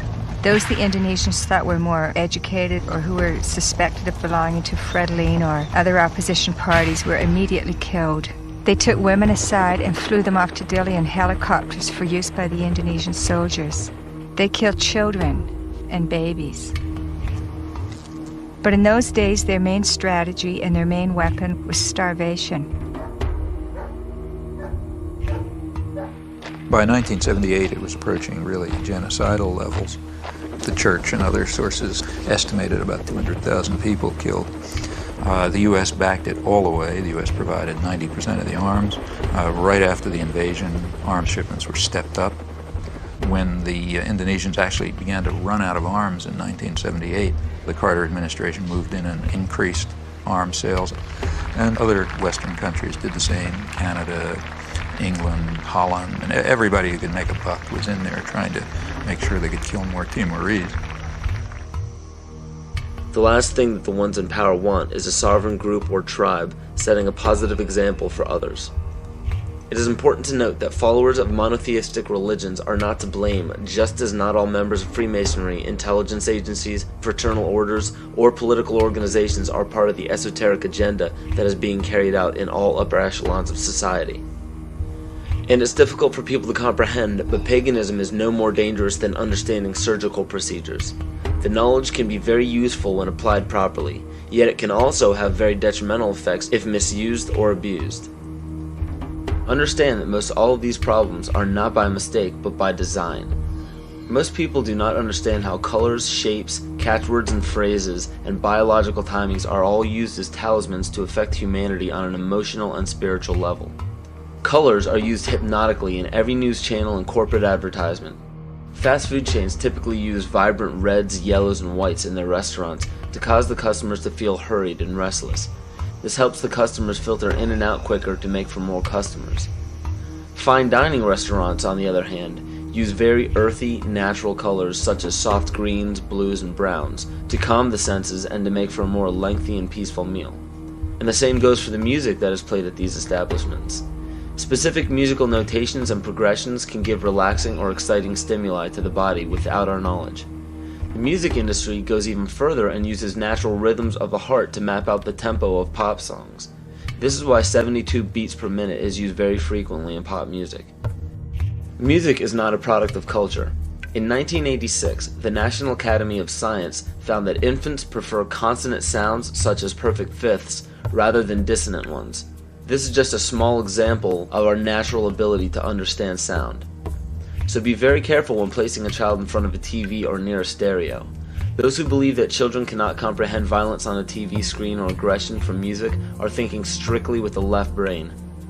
The child may not rationally understand the words or actions on the screen, but the right brain, even in infants, can absolutely understand everything in its immediate environment because it transmits a frequency that can affect us on a subatomic level. Science has even proven that proper sonic vibrations are essential for the health of our vegetation. Studies done on many ecosystems have shown that when a specific species becomes extinct or moves from an area, another species will replace its song patterns to fit the overall harmony of the vibrations required for plant life to thrive. All these are known as talismans and are used very carefully by corporations and the media. Catchphrases are also used to spark certain emotions in the psyche.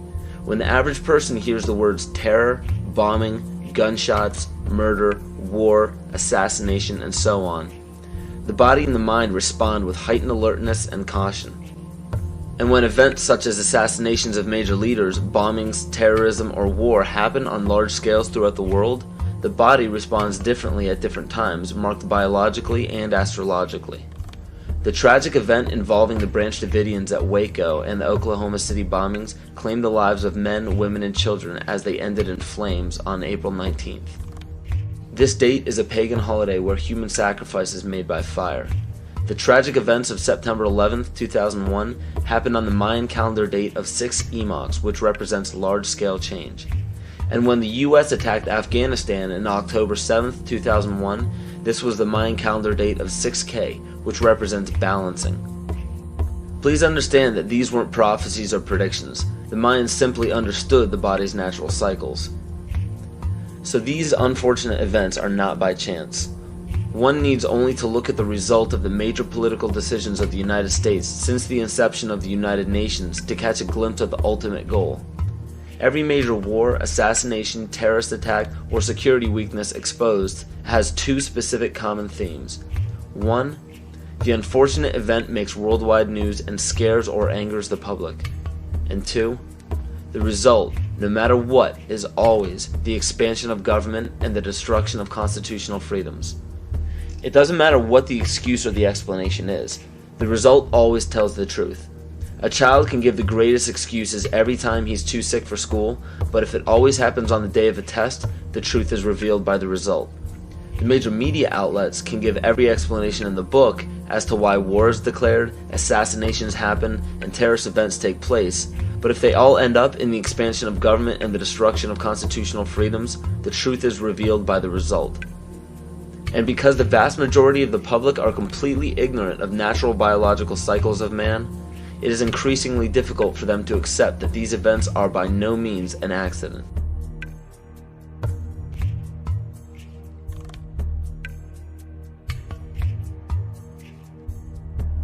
in my rolling on the floor and trying to protect myself from the heat and being in the pitch black, not able to see, that the voices of those behind me screaming kind of got through to me.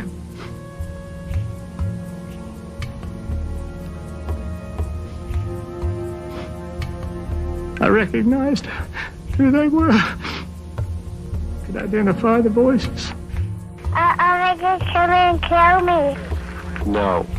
No. Nobody's coming.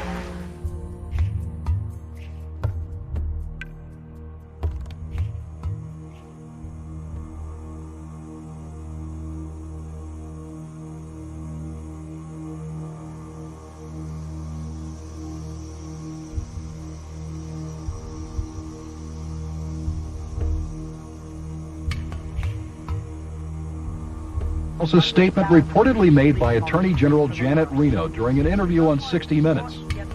She allegedly defined a cultist as one who has a strong belief in the Bible and the second coming of Christ, who frequently attends Bible studies, who has a high level of financial giving to a Christian cause, who homeschools their children, who has accumulated survival foods, and has a strong belief in the Second Amendment, and who distrusts government.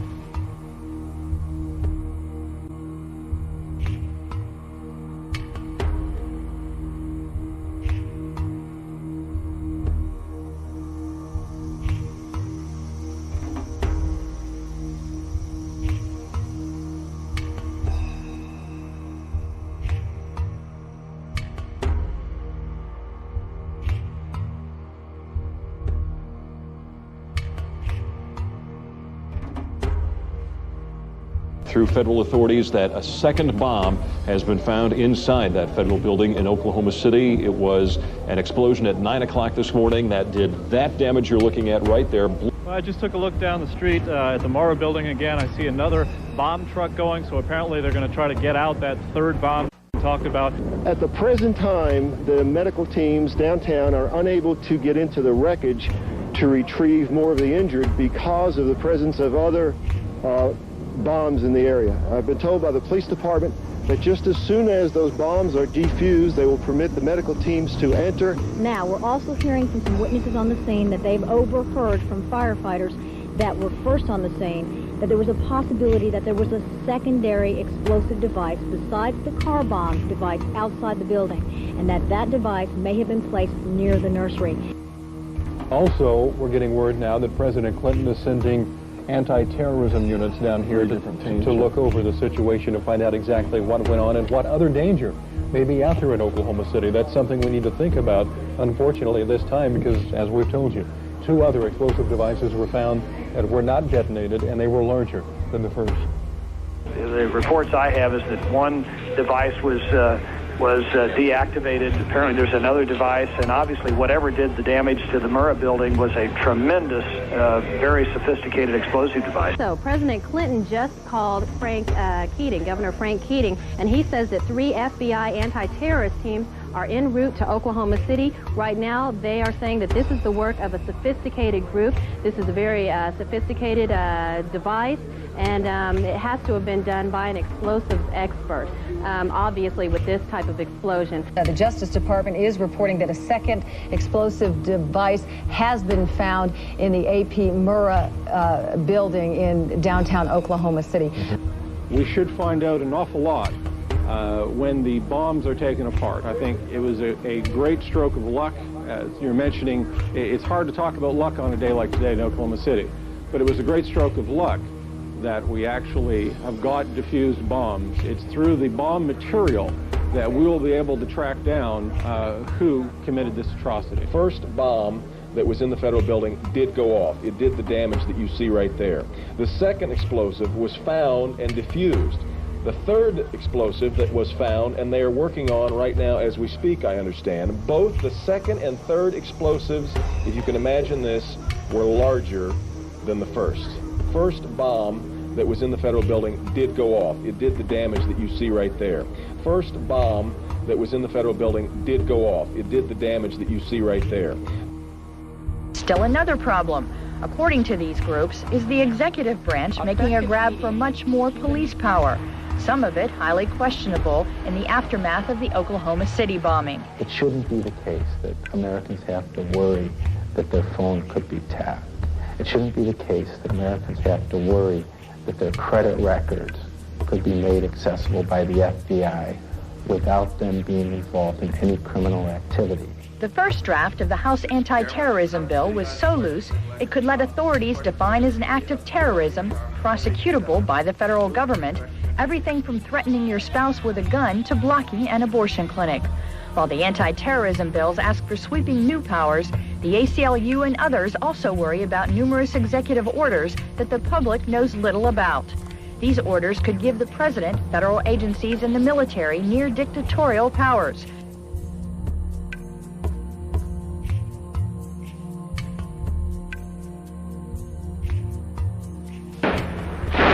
Talk to any police official anywhere, and pretty soon he'll bring up the shootout. February 1997. 2 bank robbers in full body armor and firing AK-47s did battle with police on the streets of North Hollywood, California. It was every officer's worst nightmare come true. Cops outgunned by the bad guys. The one weapon that we've identified could go through a bulletproof vest at 200 yards. After the LA shootout, requests for surplus machine guns increased dramatically. The Los Angeles Police Department alone got 600 M16s from surplus. Nationwide, the number given away more than doubled this year, and many departments decided to issue them to regular patrol officers on daily duty, all because of one shootout in one city.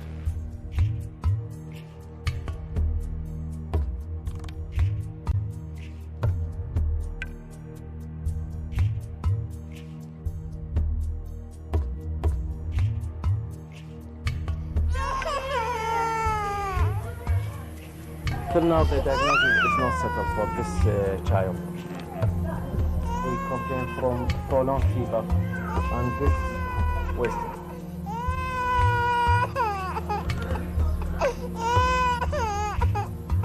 We have heard that 500,000 children have died.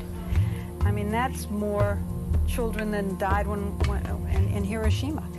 And, you know, is the price worth it? I think this is a very hard choice, but we think the price is worth it. Worth it because she believes the sanctions are working. In November 1997, former U.S. Attorney General Ramsey Clark headed a delegation of the International Action Center on his 7th trip to Iraq to investigate the continued effects of the United Nations sanctions on the population. We were shocked by what we saw, an almost total absence of medicines, medical supplies, and spare parts for the equipment. Despite the heroic efforts of medical personnel, babies, children, and the chronically ill continued to die in vast numbers. The United States government claims that Saddam Hussein is to blame for the crisis. What is the real cause of the suffering? The sanctions. They are an extension of the 1991 United States war against Iraq.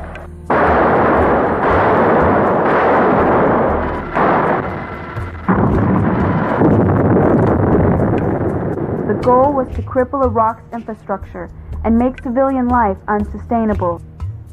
We demonstrated the capacity of technology to cripple a country without ever setting foot on it in the Persian Gulf. It's important to recognize that because it goes hand in hand with the sanctions. When we merely say that we flew 110,000 aerial sorties in 42 days, one every 30 seconds on the average, 24 hours a day, we ignore what we really did.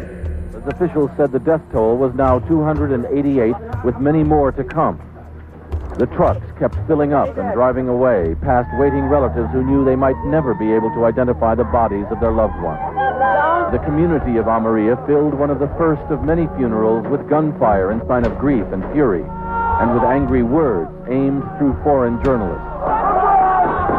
"My mother, she's gone," shouted this young man. Why, Papa? Children! Girls! Boys! Men! Women! Why? Why? This woman asked, Could not all your modern technology tell you that there were children and women here? Bill Blakemore, ABC News, in the Amaria district of Baghdad. We destroyed every silo for grain or anything else storing food in the whole country. We destroyed all the storage and processing of food plants throughout the country. Even dates, the world's biggest exporter of dates. Famous processing and packaging plants in Baghdad, deliberately destroyed. We didn't want them to be able to feed themselves for a long, long time. We're all aware of the famous little powdered milk plant.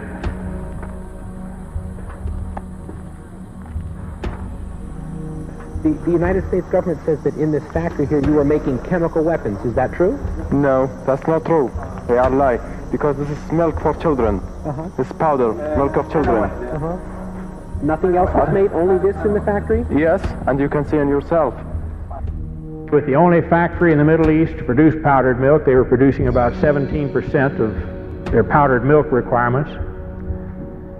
We destroyed that, cut off all the milk. The malnutrition of the mothers immediately jeopardized all of the infants. 70% of the pregnant women, even today in Iraq, suffer anemia. The death rate for children has soared compared to 1989, the last year before sanctions. One of the biggest causes of death in Iraqi children today is diarrhea and dysentery due to the untreated drinking water. Iraq's water purification plants were heavily bombed in the war, and many that were repaired have broken down. The United Nations bans the import of spare parts and chlorine into Iraq to purify water. We saw the effects of this policy in the hospitals. This is the second attack of acute bloody diarrhea, anemic dysentery. Most of them are due to contamination of water. Is malnourished, anemic, underweight with a developmental delay. Do you have tap water there? No. You can see the conditions of these children shouldn't happen anywhere, and it's caused by the sanctions the United States government insists upon.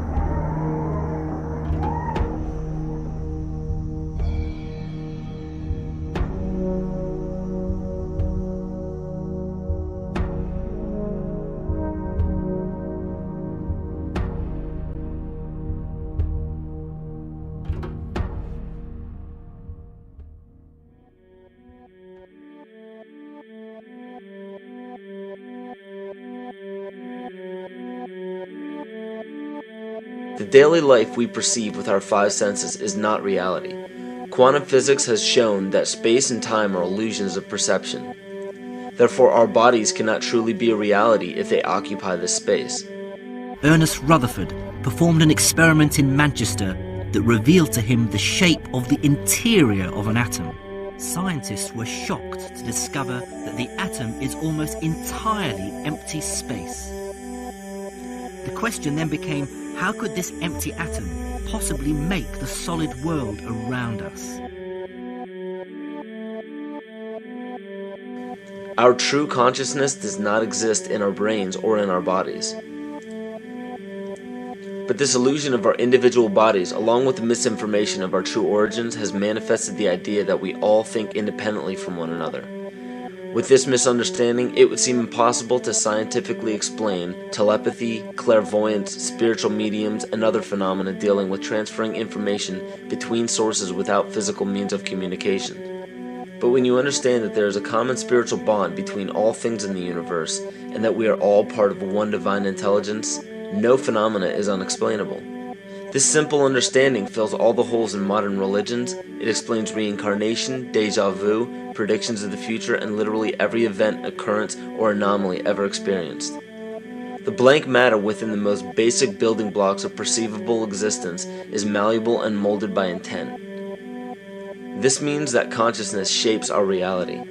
This seems difficult to accept for most, and it is quite understandable. In modern times, we are taught from an early age how to think rationally and tangibly. This is a very left-brain method of education, and it has more harmful effects than it's given credit for. The left brain deals with logic, details, facts, patterns, practicality, science, and math, as the right brain deals with feeling, intuition, symbols, images, risk-taking, philosophy, and religion. With a deliberate push for government-controlled educational curriculums, generation after generation of the youth are being taught to focus only on the facts, figures, and numbers. Repetition is used to train children subconsciously to accept what they're learning. Children aren't rewarded for questioning the validity of the information they receive. They are ridiculed. However, the children who blindly accept the information as true and merely regurgitate the information on command when it is time to take a test, those children go on to become the decision makers in our government, law, medicine, business, and every other occupation with power and prestige. The most detrimental effect of being pushed away from holistic thinking with the full brain into a strictly left brain thought is what is known as the suppression of the feminine. Every male and female have both feminine and masculine qualities. It has nothing to do with man or woman. These are represented by the left and right brain, yin and yang, black and white, light and dark, and most every other duality. Both are vital to our spiritual and physical health. In ancient Egypt, the female was the rightful heir to the throne. The male she chose to marry became pharaoh. This depicted the goddess tradition that has been destroyed to make way for a patriarchal, male-dominated society we see enforced in every major denomination. In suppressing the feminine of every society and pushing the people to strictly left-brain thinking, the natural ability for humanity to feel earthly, cosmic, and personal energy became lost. Traditions that were passed on through shamans, witch doctors, magicians, psychics, and seers of all kind became outlawed and ridiculed and given a stigma of something out of a Hollywood movie. Every religion explains that we are children of God and have godliness inside of us. If you erase the anthropomorphized God and understand that God is nothing more than the spiritual web that connects all things, all religious scriptures begin to make much more sense. Our bodies are merely vessels to contain our spirit, to gather experience for the divine mind. This is how evolution is possible. It is scientifically proven that all species are evolving into more complex beings. Innate knowledge or racial memory within all species is the understanding of newborns of all kinds to automatically know specific details and traits that the mother does not have to teach them. Therefore, innate knowledge helps every species naturally evolve towards more complex organisms. Lyle Watson claims that it was a Japanese scientist who observed the 100th monkey effect in 1952. In this observation, he discovered that a certain portion or percentage of monkeys learned or developed a new trait. The knowledge became an innate ability in that species. This is further testimony to a collective consciousness among species.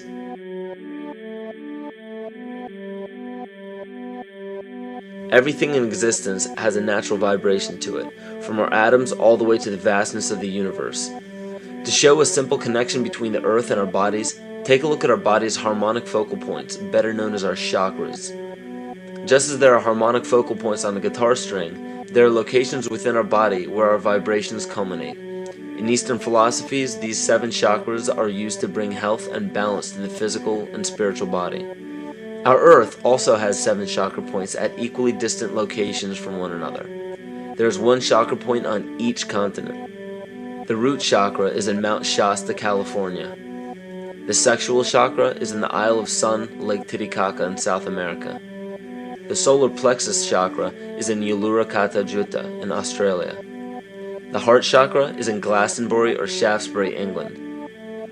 The throat chakra is where the Great Pyramids of Giza in Egypt are. The heart chakra is at Kuhe Malek Sia in Iran. And the crown chakra is at Mount Kailas in Tibet.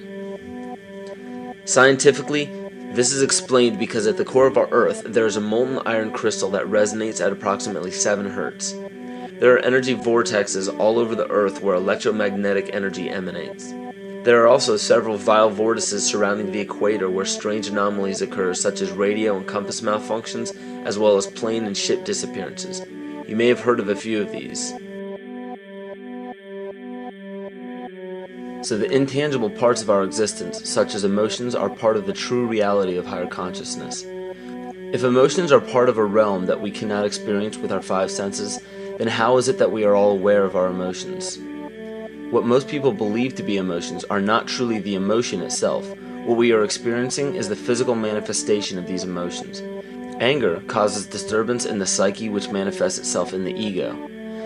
These manifestations cause the heart rate to increase, body temperature to rise, and spawn many other physical traits that signify anger. Just as music from the radio is a physical manifestation of an intangible signal, our experience of emotion is the physical manifestation of an intangible signal as well. It has been shown that our emotions have a vibratory frequency to them. Furthermore, there are only two emotions that humankind experiences: fear and love. All other emotions branch either directly or indirectly from these two emotions. Fear has a long and slow frequency vibration to it, while love has a very rapid and high frequency. To show that vibration is the very foundation of existence, Hans Jenny developed what is known as cymatics in the 1940s to show that when vibrations of sound are passed through a form of media, there is a set pattern that will follow. When the frequency increases, the media develops into a more complex pattern. This is precisely what is happening to our Earth and to humanity. There are 64 possible codes of amino acids in our DNA structure made from 4 elements: carbon, oxygen, hydrogen, and nitrogen. By any means of logic, we should have all 64 codes activated within our DNA structure, yet we presently only have 20 active codes. And of these 64 possibilities, it appears that only 20 of these codes are turned on right now for us, the 20 amino acids. There is a switch that turns off and turns on where those coding sites lie, and that the switch for that turning off and turning on is what we call emotion. And this is the first time that we've ever seen the patterns of emotion directly physically linked to human genetic material. Well, fear is a long, slow wave of emotion. So this wave of fear is a long, slow wave and touches relatively few sites on this DNA. So an individual living in fear is limited to the number of antennae that they have available to them, whereas an individual living in the pattern of love, this is love in DNA, you can see it's a higher frequency, shorter wavelength. We have many more potential sites for coding along that genetic pattern. This information, this is amazing. This is the first time we've ever had a hard digital link between emotion and genetics. This is important to understand because another researcher named Vladimir Popanov measured tiny particles of light called photons inside a vacuum tube. The photons were scattered as expected. A sample of DNA was then entered into the vacuum tube and they measured the photons again. They found that the particles of light aligned themselves along the axis of the DNA. Then, as they removed the DNA sample, the photons remained aligned to the same form of the DNA even though no DNA was present. This is what is known as the phantom DNA experiment. Science has now bridged a very important gap between physical and ethereal, or spiritual. Our emotions directly affect the structure of our DNA, which directly shapes the physical world we experience every day. So the messages left by the ancients that we've explained here were more than just prophecies about a one-world government or a new world order. We now understand why the study of the heavenly bodies were so important. The rotation and orbit of all that makes up our universe serves as a clock to map changes and transitions. This helped the ancients understand that the change of the heavenly bodies were a mirror to the changes of all existence. December 21st, 2012 is simply a natural transition from one form of energy to the next, the transcendental evolution of man. This date is what's known as 0 point. Our sun, as well as our planet Earth, is losing its magnetic field as the Earth is slowing in its rotation. All the while, its base resonant frequency, also known as the Schumann cavity resonance, is increasing in accordance with the predictable sequence of the Fibonacci theory. At a cellular level, our bodies respond to an electromagnetic pulse. The ancients called this the sacred circuit. The cells receive this pulse from the brain, which receives its pulse from the heart, which receives its pulse from the earth.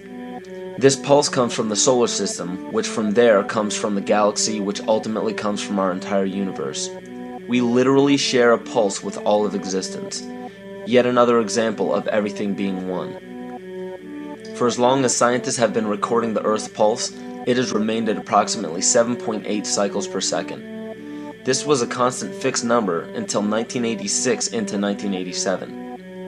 It rapidly began increasing to about 9 cycles per second in 1996. So in one decade, it increased by about 2 cycles per second. By 2012, this pulse will be right around 13 cycles per second, just as the Fibonacci theory indicates. What does this mean for humanity? Just as cymatics has shown that higher frequencies result in more complex patterns, we are now experiencing the beginning of a major shift in both physical and spiritual vibration. It's difficult to understand what exactly will happen to our physical bodies, but ancient scriptures, pagan and monotheistic religions, mystery schools, and secret fraternal orders have all given indications as to what this experience will be like.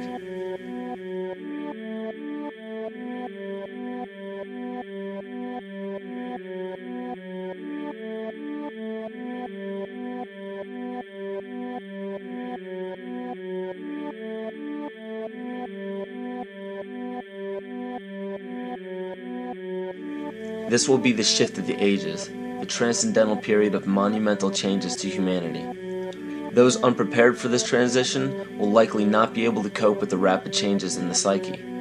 The only way to prepare for what is to come is what we have sought after for our entire lives: truth. Not the truth about governments, commerce, religions, terrorism, or anything external, but the truth within ourselves, within our psyche and our shadow self. Especially in Western cultures, we are taught that being normal means only being happy and never sad, only loving and never angry, only forgiving and never jealous. This sounds plausible, but it is not. We are not meant to repress any negative emotions because it causes imbalance. To conquer our emotions, we must embrace them, not fight them. We must acknowledge them and allow them to serve their purpose as we learn from them. The ancient Essene culture left teachings dating back about 6,000 years. They taught that our relationships with one another, with the universe, and with situations and events are mirrors of the parts of our psyche that need to be cleansed. Author Greg Braden beautifully explains this entire segment at great length in his work.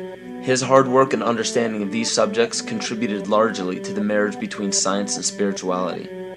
It is very important to understand that when you fear loss, fear death, fear war, fear terrorism, or fear change, you are giving others the ability to control you based on those fears.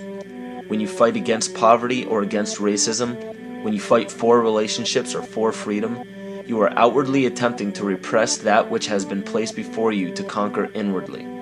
These situations are mirrors of our fears. This is why it is important to love and only love. Love those who stand with you, but especially those who stand against you. Don't look at your fears as a threat, rather understand that this material world is only a physical manifestation of either the love or fear in your consciousness. It's as plain as day. All you need to conquer in your life is in your face. If you want to understand what your true inner fears are, analyze your ambitions and your inhibitions. Everything explained here about the esoteric agenda of the elite few at the very top is nothing to fear. They have been at work for thousands of years behind the scenes to manipulate humanity, and it has worked. Until now. It's very easy for any system of thought, religious or otherwise, that comes along. It's very easy to play on that, to play on our insecurities, to assure us all is well, we'll all be taken care of. We lap that up. So don't blame religion. Blame our own insecurities, which has allowed religion to flourish and which has allowed so many systems of thought that are disempowering to flourish throughout human history. That's why we can't get out of it. Ron Sakeley, Department Chairman, Chemistry, University of California, Berkeley, showed that DNA acts as an antenna for cellular upregulation. The primary function they taught us about what DNA is about. It's a receiver and transmitter of photons, light and phonon sound. For what? Cellular upregulation, meaning that their water molecules, the pyramid power around the DNA spiral energizing strands, are taking in the spiritual energy of love vibrations and then sending it out for manifesting, precipitating in a quantum field the physical matter of the body. These are hertz, frequencies, or cycles per second that the musicians can retune their instruments to play and experiment with. Why? Again, these are the Creator's musical scale, the original solfeggio, buried for 3,000 years in the Bible. So the ancient priests who knew how to levitate the huge stones for the building of the pyramids and the Masonic knowledge that predated ancient Egypt, the ability to have this information, these frequencies, serve the function of creation, destruction, and miracles on behalf of the empowered people who had access to this knowledge. I say that because of this metaphor.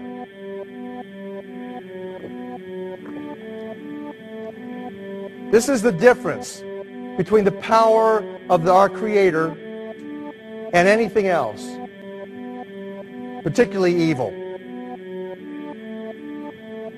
That you can go into a pitch black room full of evil, full of darkness, and light a little candle, and instantly that darkness flees. But you can't do the opposite.